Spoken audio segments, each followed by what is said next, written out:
예상대로 코스피가 떡락해버렸죠. 8.29%가 빠졌습니다. 거기에다가 긴 양봉. 야, 긴 음봉이죠. 양봉이 아니고.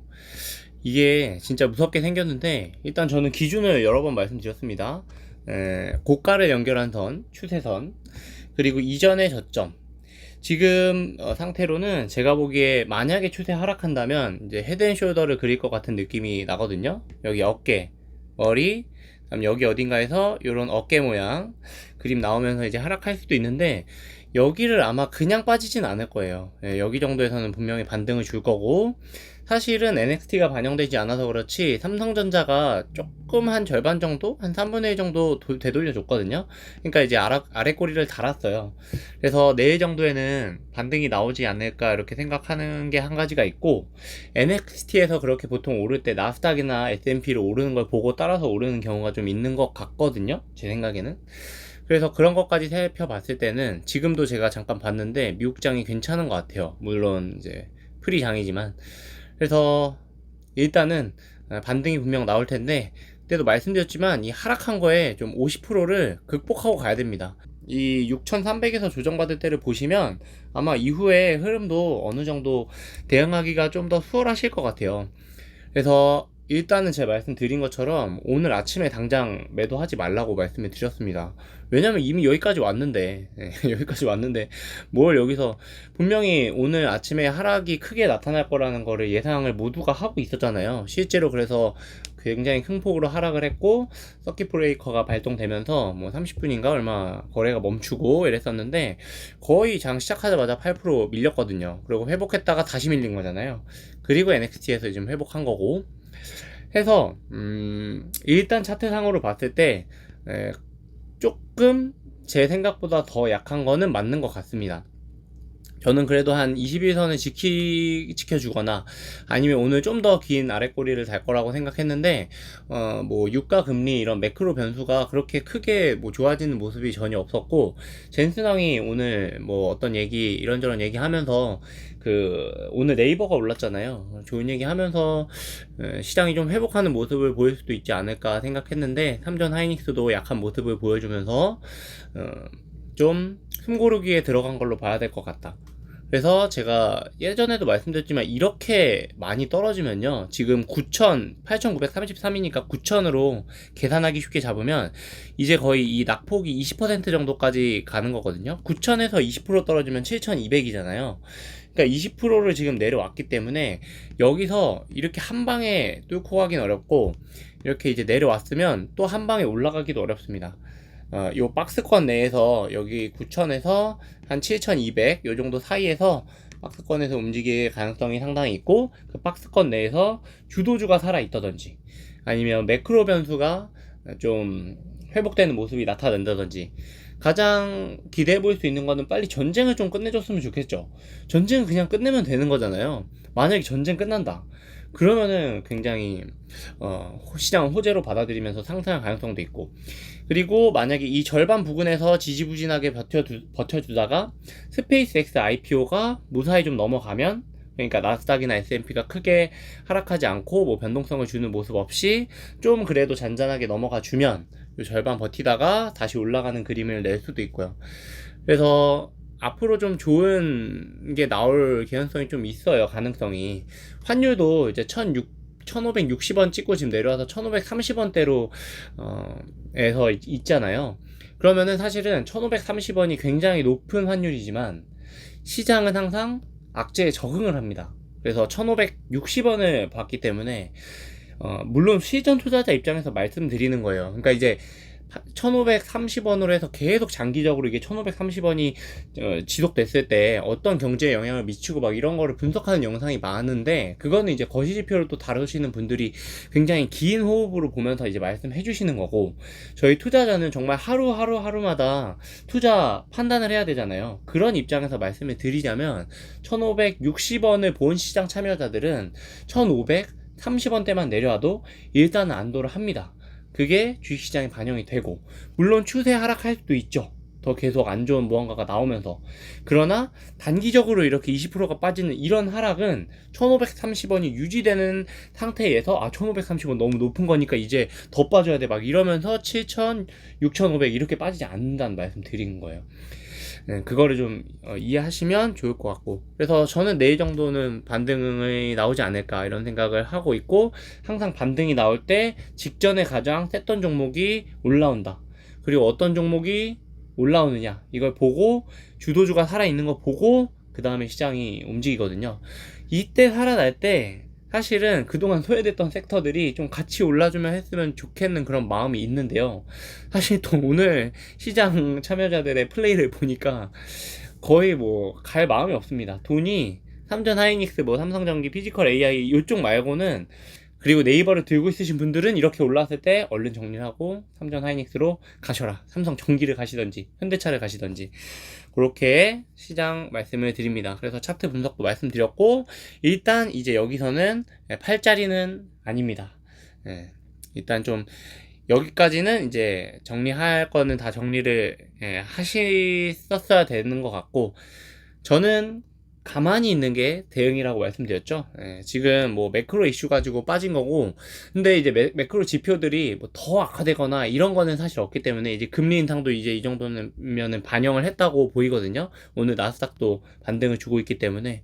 그래서 이제 앞으로의 차트 흐름을 보시면서, 근데 요거 하락 가지고 추세 하락 전환으로 추세가 바뀌었다고 그렇게 보는 거는 어렵다. 그리고 차트적으로도 아니다. 그리고 20% 정도 빠졌으니까 아까 보여드린 6300에서 5000 올라올 때처럼 이제 횡보를 할 텐데, 여기서 이게 지지복구 할 때 그때 위로 방향을 잡는지 밑으로 방향을 잡는지, 특히 6월에 이번 주 금요일인가요? 선물 옵션 동시만기가 있잖아요. 스페이스X IPO도 있고, 그때 이후에 차트가 어디로 방향을 잡는지를 보고 그거에 추종하시면 어떨까, 저는 그런 계획을 가지고 있습니다. 삼성전기 한 주 그래봤자. 근데 뭐 변동성 워낙 크니까 과감하게 베팅 못하고, 또 내일 한 주, 또 내일 모레 한 주. 삼성전기가 또 워낙 비싸요. 하나에 170만원씩 하니까. 아무튼 저는 오늘 그렇게 대응을 했고 그냥 가만히 있었다. 이럴 때 계좌 끄고 가만히 있는 것도 괜찮은 전략이죠. 그래서 뉴스 이제 보시면은 폭락장서 나홀로 섰다, 그래서 네이버가 뭐가 달랐나, 그래서 아시아판 코어비브 기대감 커져 이렇게 했는데, 요런 거 믿으시고 야 이제 추세적으로 이제 얘가 주도주가 된다 이러면서 주도주 될 거를 예측하고 여기에다가 베팅 해가지고, 그건 아니라고 말씀드렸습니다. 이런 기사 보고 들어가시면 정말 절대 안 됩니다.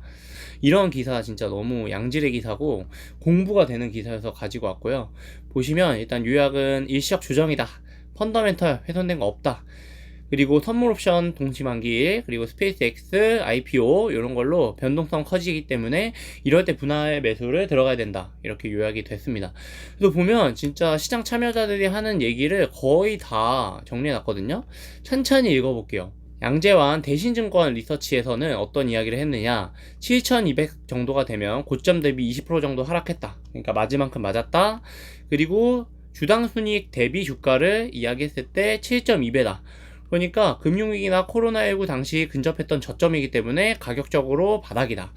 요런 거 버는 이익 대비 생각하는 접근, 너무 중요한 접근이고, KB 리서치 본부장은 어떤 얘기를 하셨냐면 단기 과열 해소 과정이고, 왜냐면 많이 올랐잖아요. 다만 미국 10년물 금리는 봐야 된다. 저도 계속 그 말씀을 드리고 있잖아요. 뭐 저보다 훨씬 훌륭한 분이시지만 4.6 넘어갈 때 제가 영상 올렸거든요. 금리는 조심하셔야 된다. 금리 만약에 5% 넘어간다, 이거는 완전 대세하락으로 저는 갈 것 같아요. 5% 초반에 상향 돌파하면은 5.2, 5.3 막 이렇게 가는 거는 조정이 길어질 수 있다, 반등 시점 특정하기 어려워진다, 이런 얘기 하고 있고, 어쨌든 변동성이 커질 거라는 거, 스페이스 상상 체크하셔야 되고, 11일이네요. 11일 날이 선물 옵션 동시 만기일이라고 합니다.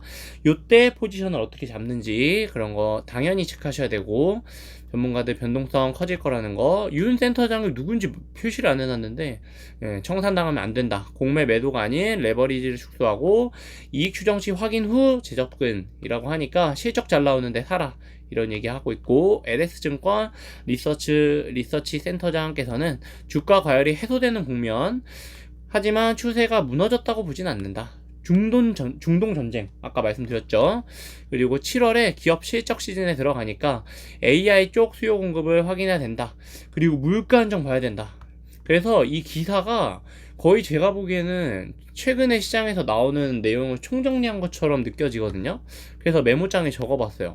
여기를 동그라미를 쳐보면은 물가는 지금 어때요? 세모입니다. 세모. 금리도 세모. 주의해야 되고, 환율은 저는 위험이라고 보고, 유가는 세모. AI 수요 긍정적이죠. 스페이스X 이거는 세모. 지나가면 되는 거니까. PER, PBR로 보면 이거는 긍정. 이렇게 정리가 되거든요.